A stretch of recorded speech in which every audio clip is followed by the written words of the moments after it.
Boa noite a todos. Nós vamos dar continuação ao nosso estudo sobre a expressão que Jesus usa várias vezes no Evangelho segundo João, a expressão na verdade vos digo, para enfatizar os seus ensinos e a importância dos mesmos. Hoje vamos ler João capítulo 13, versículos 21 e 22. Ditas estas coisas, angustiou-se Jesus em espírito e afirmou: em verdade vos digo, que um dentre vós me irá trair. Então os discípulos olharam uns para os outros sem saber a quem ele se referia. Mas nós sabemos, Jesus referia-se a Judas Iscariotes. E este nome, Judas, está ligado, intrinsecamente associado, mesmo nos nossos tempos, a um ato vexatório e degradante de traição. Dizer é um Judas significa dizer que é um traidor. Há quem defenda, ou então que desculpe Judas Iscariotes pela sua atitude, pelo seu ato de traição. Inclusivamente, nós sabemos que há uma profecia em relação a este homem. E então também esta profecia serve de atenuante, dizem alguns, para que Judas tomasse esta iniciativa. E estava profetizado que ele haveria de trair. E a profecia está no livro dos Salmos, capítulo 41, versículo 9. Até o meu amigo íntimo, em quem eu confiava que comia do meu pão, levantou contra mim o calcanhar. E Jesus, antes desta expressão, ele diz: aquele que come do meu pão, levantou contra mim o seu calcanhar. Portanto, esta profecia do Salmo 41 refere-se a Judas Iscariotes. E então dizem que estava profetizado, portanto, ele teria forçosamente que trair Jesus. Mas não. Nós lemos que Judas procurou os principais dos sacerdotes e ofereceu-se voluntariamente para trair Jesus. Estipulou um preço, 30 moedas, que era o preço de um escravo. Apesar de tudo aquilo que Judas viu, observou, a convivência que ele teve com Jesus, no conceito dele, Jesus não valia mais do que 30 moedas. Estes versículos são muito ricos em conteúdo e em lições. São versículos profundos. Primeiramente, Jesus angustiou-se ou perturbou-se. Jesus em espírito.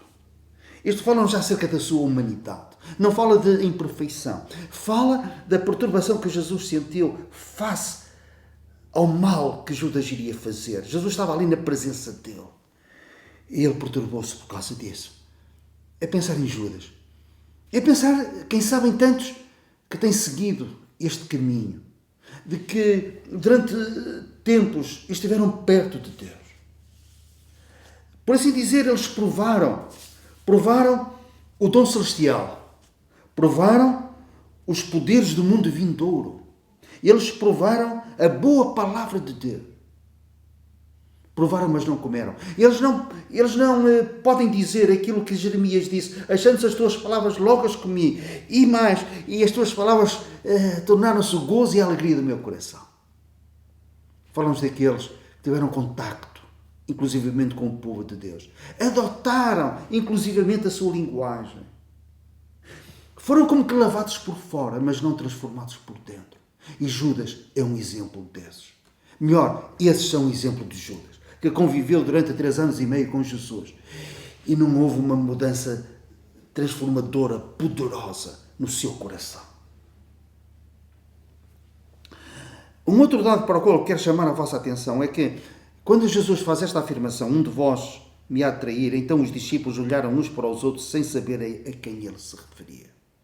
Isto é, Judas usou de uma forma quase que perfeita, para não dizer perfeita, o dom do disfarce. Ele era um lobo no meio dos cordeiros. Os outros discípulos confiavam nele, inclusivamente ele era o tesoureiro. E a Bíblia até nos fala de uma passagem que uma mulher derrama um perfume, um frasco de unguento sobre Jesus, e ele, de uma forma muito espiritual, entre aspas, já se vê, disse isso podia-se vender por 300 denários e com o dinheiro, portanto o dinheiro dá-lo aos pobres. Mas ele não estava preocupado com os pobres.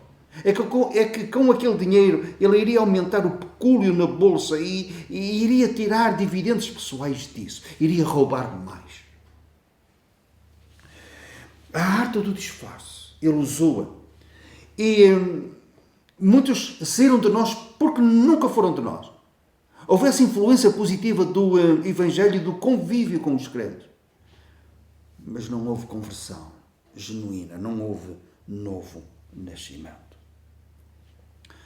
Os discípulos, os outros, não desconfiaram dele, porque Judas nunca lhes deu motivo para isso. Agora, há um pormenor. Em Mateus capítulo 26, uma passagem paralela a esta, quando Jesus faz esta afirmação. Os discípulos disseram, Senhor, sou eu. Mas Judas disse, Mestre, sou eu. É que segundo aquilo que Paulo escreveu aos Coríntios, ninguém chama ao Senhor Jesus se não for pelo Espírito Santo. Os outros disseram, Senhor, sou eu. Judas Cariotes disse, Mestre, sou eu. Não te chama de Senhor.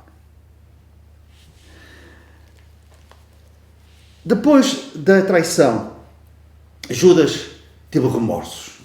Ele volta ao templo, fala com os principais dos sacerdotes e reconhece uma coisa. Traí sangue inocente. Quer devolver o dinheiro. Eles não aceitam e ele lança as 30 moedas para o pátio.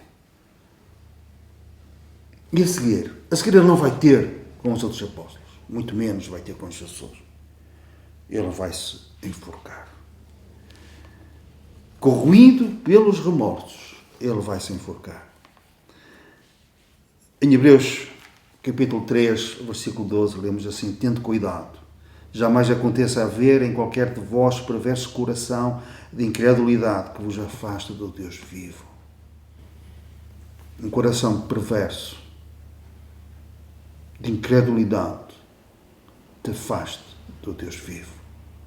Tenhamos cuidado para que tal não aconteça.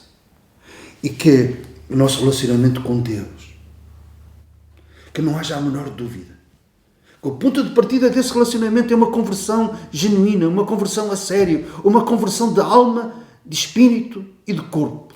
Melhor, de espírito, de alma e de corpo. Uma conversão em que toda a nossa confiança está depositada total e exclusivamente no Senhor Jesus, na obra que Ele realizou na cruz a nosso favor, levando sobre si o nosso pecado e os nossos pecados, derramando o seu sangue para nos purificar de todo pecado. E que no nosso dia a dia experimentemos o poder do Espírito Santo em nós, mostrando frutos dignos de arrependimento. E se porventura tropeçarmos, nós sabemos a quem devemos de recorrer, quem devemos de procurar. Procuramos o povo de Deus, mas procuramos o Senhor do povo de Deus. Como? Com o coração contrito e arrependido, o qual o Senhor jamais desprezará. O Senhor nos abençoe.